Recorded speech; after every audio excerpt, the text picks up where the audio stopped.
So we are looking at, we've been looking at the cell. We started last week where we looked at prokaryotic cells. We started with a preamble. We said that the cell is a basic structural, functional, and biological unit of all living organisms. It is a basic structural, functional, and biological unit of all living organisms. We mentioned that living organisms are of two types. So we have the unicellular and the multicellular.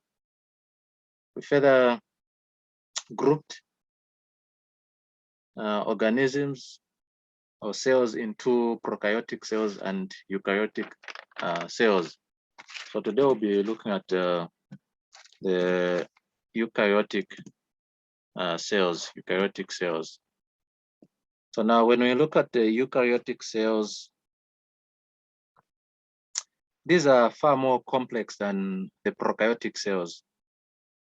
And one hallmark of the eukaryotic cells is compartmentation, or them having compartments. So this concept of compartmentalization is one hallmark of eukaryotic cells. Now this is achieved through a combination of an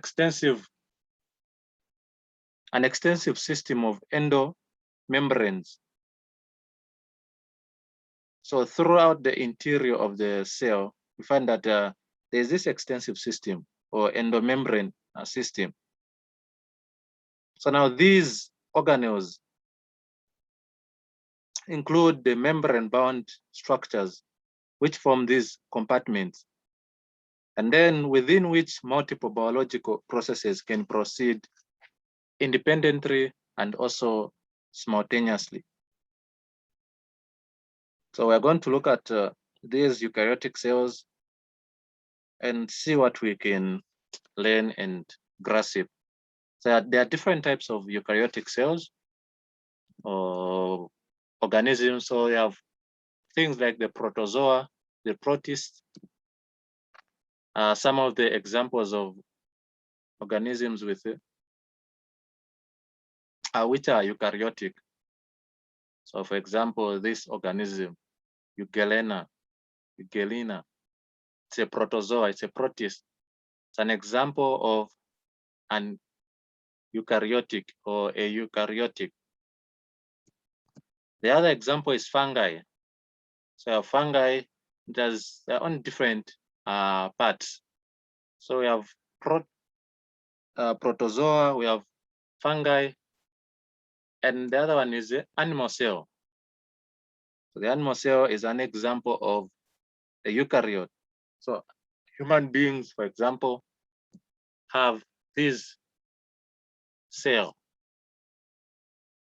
They have these structures. So this is an example of a eukaryote cell. The other example is a plant cell. The other example is plant cell. These are the various structures that a plant cell will have. It's going to have chloroplast, it's going to have Golgi apparatus, it's going to have vesicles, cell walls, plasma membrane, the cytoplasm, the mitochondria, the peroxisome, the microtubules, which are collectively known as the cytoskeleton. You have the central vacuole, and you also have the nucleus. You have the endoplasmic reticulum, and also the ribosomes. So these are the parts of a plant cell. So we're going to look at each part and its function. We want to look at each of these parts and its function. So starting with the cell wall. So we have the cell wall in a plant cell. There is a cell wall in a plant cell. So animal cells do not have cell walls, isn't it? Yes. Yes, so we are going to start looking at the cell wall. So the cell wall is found in organisms such as plants, as the example is given there.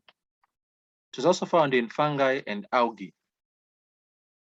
So this is a cell. This is a cell wall found in fungi, algae, and in plants as well. So the cell wall is located outside the cell membrane. And this furnishes as a durable and outer layer, which provides the structural support. So it provides the structural support for the cell. So we have organisms that do not contain the cell wall. So for example, the animal cell, amoeba is a protozoa, it's in the protozoa family, and some other groups, they lack this cell wall. So it means that their exterior surface will only consist of the cell membrane. So far that the composition of the cell wall will be different from different organisms. It will be different in different organisms. For example, in plants, what is a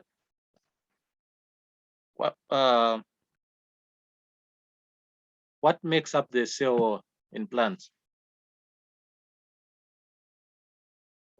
Cellulose. Okay, cellulose, right? So polysaccharide. And then in fungal cells,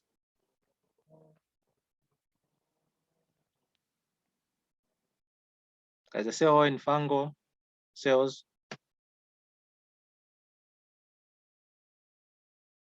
we looked at this, guys. It's chitin, right? The polysaccharide chitin, the one which is found in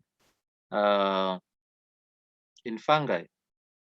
So the function of the cell wall provides support and shape to the eukaryotic cells. And then we have the plasma membrane. The plasma membrane. So this one is inside the cell wall. If you are looking at the plant cell, it's inside the cell wall. So in cells where there is no cell wall, it becomes the outermost covering. So it is going to separate the internal organelles, these organelles, the internal organelles, from the exterior environment. So remember, the plasma membrane is made up of phospholipid bilayer. It is made up of the phospholipid bilayer with integral proteins that are embedded between the two layers. So that's a cell membrane or the plasma membrane. And then we have the cytoplasm. We have the cytoplasm. We have the cytoplasm. So the cytoplasm is a fluid-filled space. So it accommodates all internal organelles. So these organelles that we see, the organelles that we see in the cell, are accommodated by the cytoplasm. So remember I said that this cytoplasm is actually jelly-like cytosol, and it's a solution, water-soluble solution. So it contains minerals. So we have the ions there, the potassium, the calciums. The minerals are found in the cytoplasm. So that we have the cell wall, cell membrane, and the cytoplasm. Are we together so far?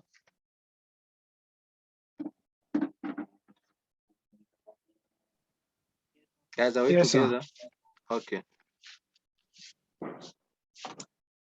And then the other part of the eukaryotic cell is the nucleus. So we have the nucleus. What do we know about the nucleus?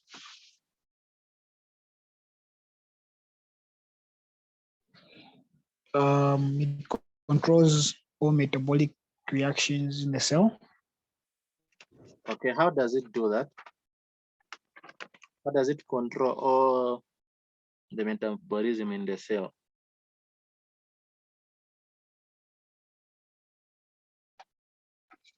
I think. How does it control the metabolism or the metabolism of the cell? So it contains what is it DNA? Yeah, it contains DNA. Then that is like information of an organism. And then since that information is stored in the nucleus, and it will just be embedded like a brain, so to say, when certain nutrients are lacking, and then that will trigger inside the nucleus and so on and so on. Okay, thank you. So it's because it contains DNA, and if we remember from the central topic of molecular biology, we're able to relate DNA to RNA to proteins, and the proteins are the machinery workers of the cell. So it controls all cell activities because it contains DNA, the genetic material. DNA gives instruction for the production of proteins. So through that entire process of gene expression, a DNA is able to control all cell activities. So thank you very much. So that's the nucleus. That's a nucleus. It controls all cell activities. And to note is that it is the largest organelle. It is also the largest and actually the most easily visible organelle within a eukaryotic cell. It's a nucleus. What's the shape of the nucleus?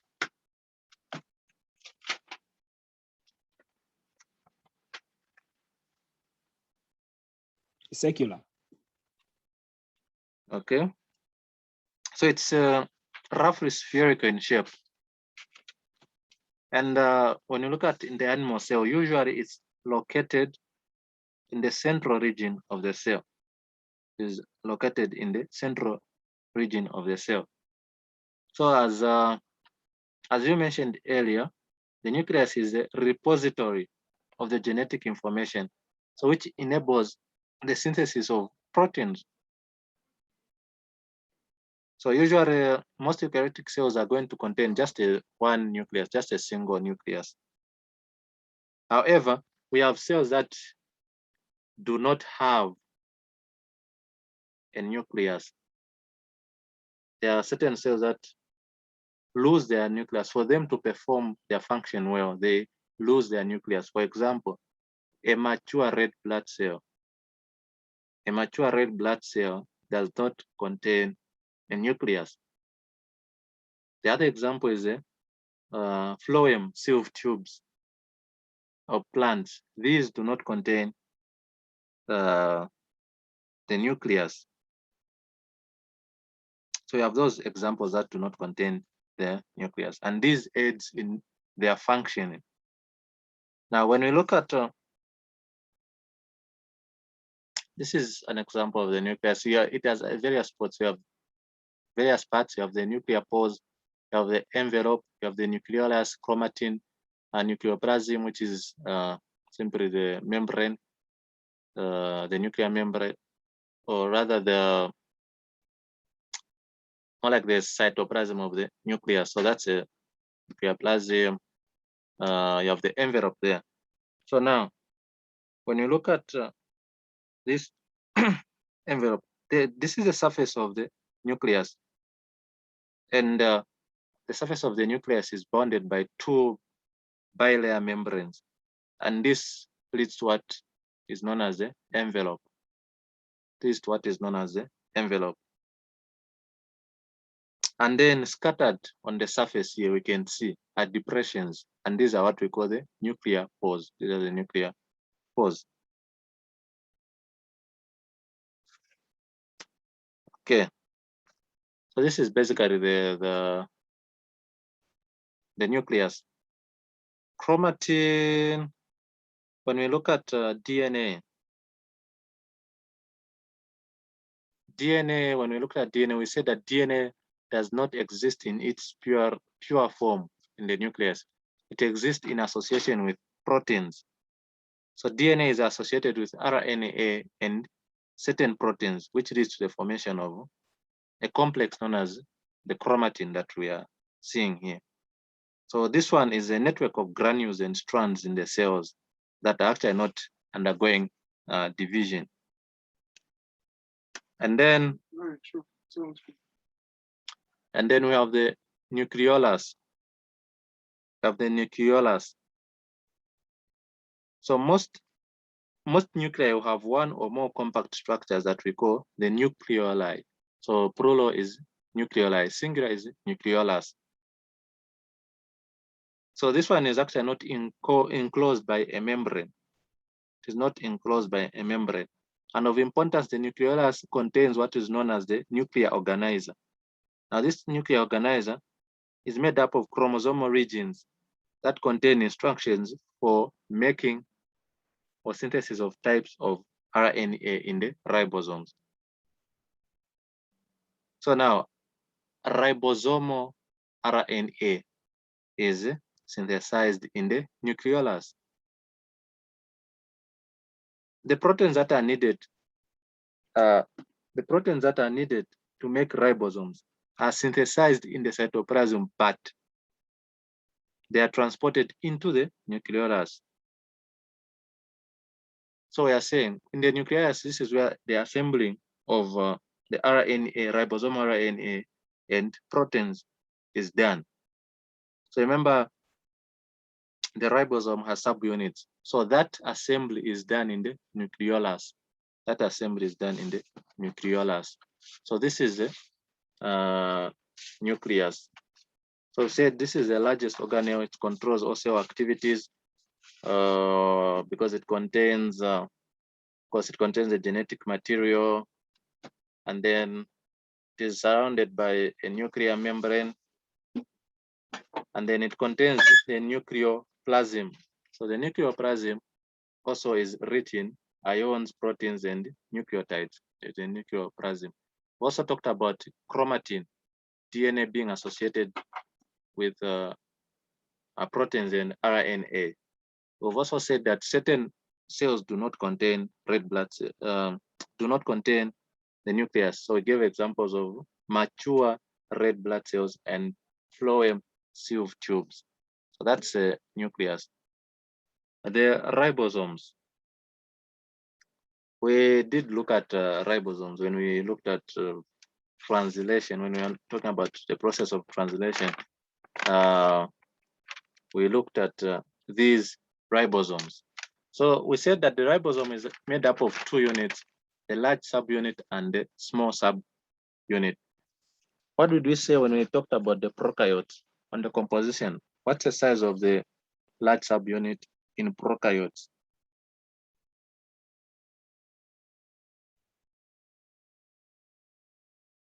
Guys, what's the size? 50, is it 50S? 50S, and then the small subunit?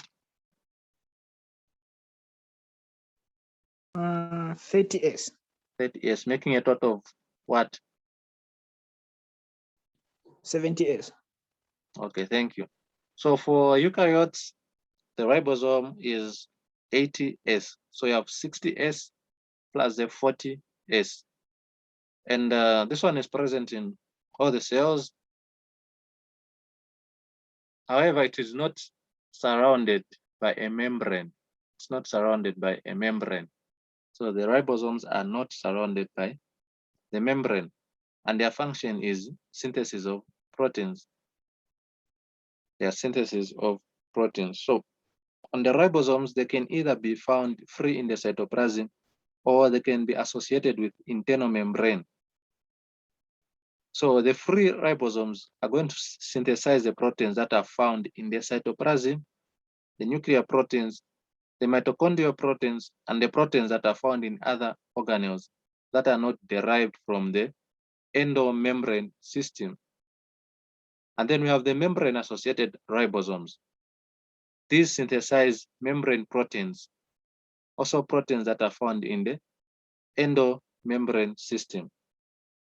and also for proteins that are meant to be exported out of the cell. So you have free ribosomes, and you also have ribosomes that are attached to the endomembrane system. For example, we have ribosomes that are attached to the endoplasmic reticulum. The endoplasmic reticulum. Now, when we look at the nucleus, we are going to find that portions of the nuclear envelope actually extends into the cytoplasm, which forms an extensive membrane enclosed factory, and that is what is known as the endoplasmic reticulum. So the endoplasmic reticulum, in other words, we are saying it is continuous with the nuclear envelope.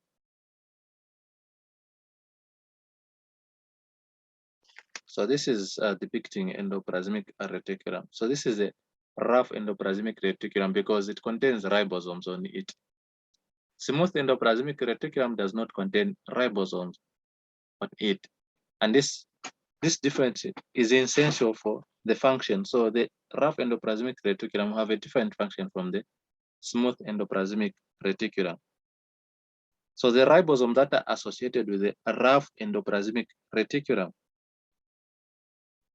these synthesized proteins, which will be inserted into the plasma membrane, which will be secreted to the cell exterior or shipped to another organelle.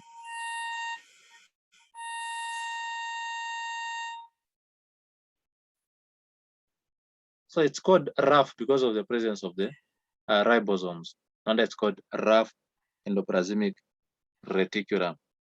So this rough endoplasmic reticulum is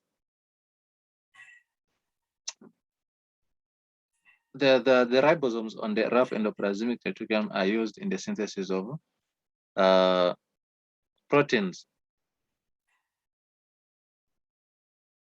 So the rough endoplasmic reticulum, the function is that it is involved in protein transport. It is involved in protein transport. So in the endoplasmic reticulum, we find that any newly synthesized proteins can actually be modified here. Remember, when you look at proteins and carbohydrate, we talked about glycoproteins. So that modification happens here in the endoplasmic reticulum.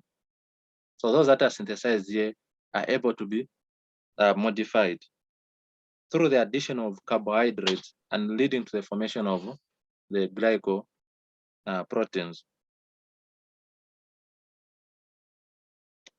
So basically, that's a function of the rough endoplasmic reticulum. Then we have the smooth endoplasmic reticulum. This one is involved in lipid synthesis and transport. Lipid synthesis and transport. So the majority of the lipids are actually assembled here in the smooth endoplasmic reticulum. So hormones are synthesized here. And then in addition to that, the smooth endoplasmic reticulum is also used in the storage of calcium ions in the cells. It stores calcium ions in the cells. And then another important function of the smooth endoplasmic reticulum is the modification of foreign substances. So toxic substances can be detoxified by the smooth endoplasmic reticulum. No wonder we find that the liver has a lot of smooth endoplasmic reticulum because the liver is involved in detoxification of toxins. So it's important for detoxification of foreign substances, modification of foreign substances. So this is the endoplasmic reticulum, smooth and rough. Rough because it has the presence of ribosomes. Smooth does not have many ribosomes. So the smooth endoplasmic reticulum has relatively few bound ribosomes. And then the other organelle that we have is the Golgi apparatus or Golgi body. We have the Golgi apparatus or Golgi body. So this is the Golgi apparatus or the Golgi body. So it's present in all eukaryotic cells just as the endoplasmic reticulum, and it was discovered by a man called Camillo Golgi. So it's named after the person who discovered it. So basically it consists of sacs that are called the cisternae. I'm not showing on the picture, or rather they're not labeled on the picture. So it contains sacs that are called the cisternae. The cisternae. So these are flattened stacks of membranes, as you can see, flattened stacks of membranes. What's the function of the Golgi body?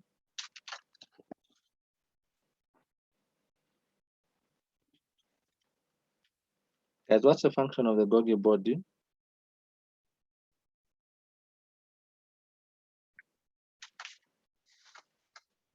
Anyone?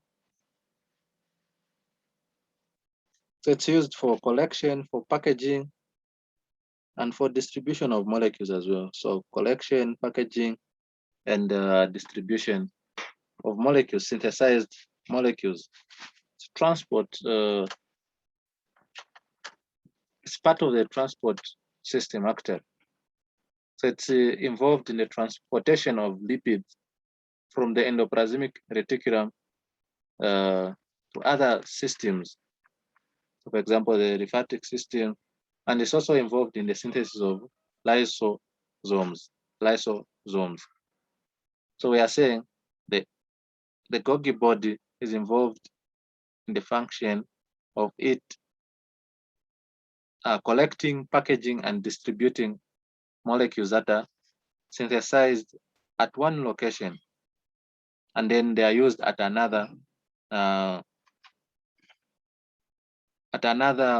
organelle. So so we are saying it's collection, packaging, and distribution. Those are the uses. It's also used in the synthesis of lysosomes.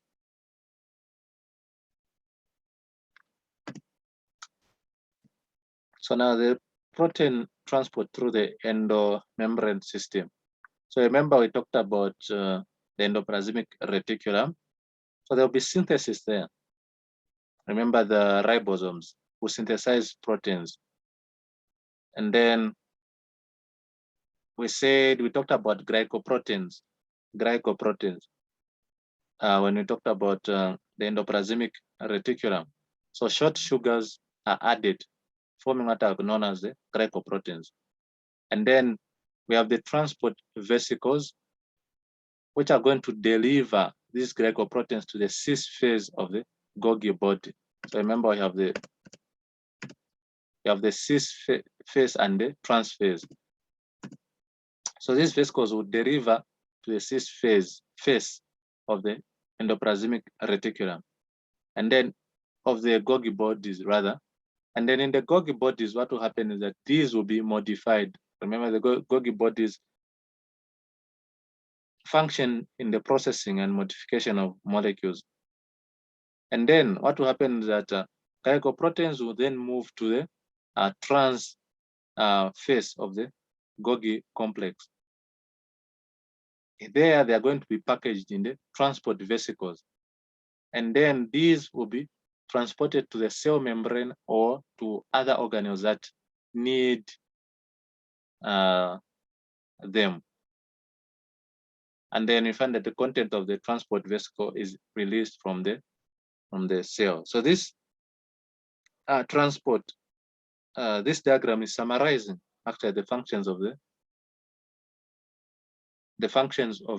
rough endoplasmic reticulum, for example, in this case, and the Golgi complex.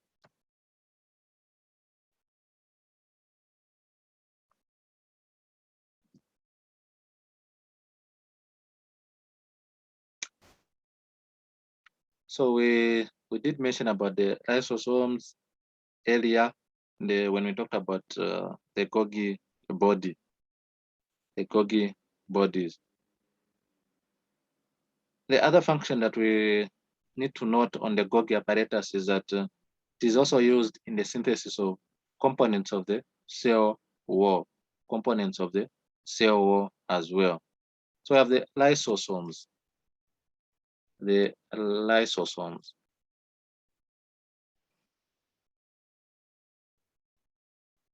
So these actually contain digestive enzymes. They contain digestive enzymes. These are also components of the endomembrane system. And remember when we talked about the Golgi bodies, we said that the Golgi bodies are involved in the synthesis of lysosomes. So in short, we are saying that these arise from the Golgi bodies, and they contain high levels of degrading enzymes. They contain high levels of degrading enzymes. So for example, hydrolytic enzymes. So these enzymes catalyze the breakdown of proteins, lipids, nucleic acids, and even carbohydrates. Furthermore, we find that throughout the lives of the eukaryotic cells, the lysosomes or the enzymes in the lysosomes are used in the breaking down of old organelles, old or damaged organelles. So they break down old organelles. And then these lysosomes also operate at an optimum pH. They operate at an optimum pH. Furthermore, these lysosomes are also used for elimination of other cells. They're also used for the elimination of other cells. For example, in the immune system, the white blood cells.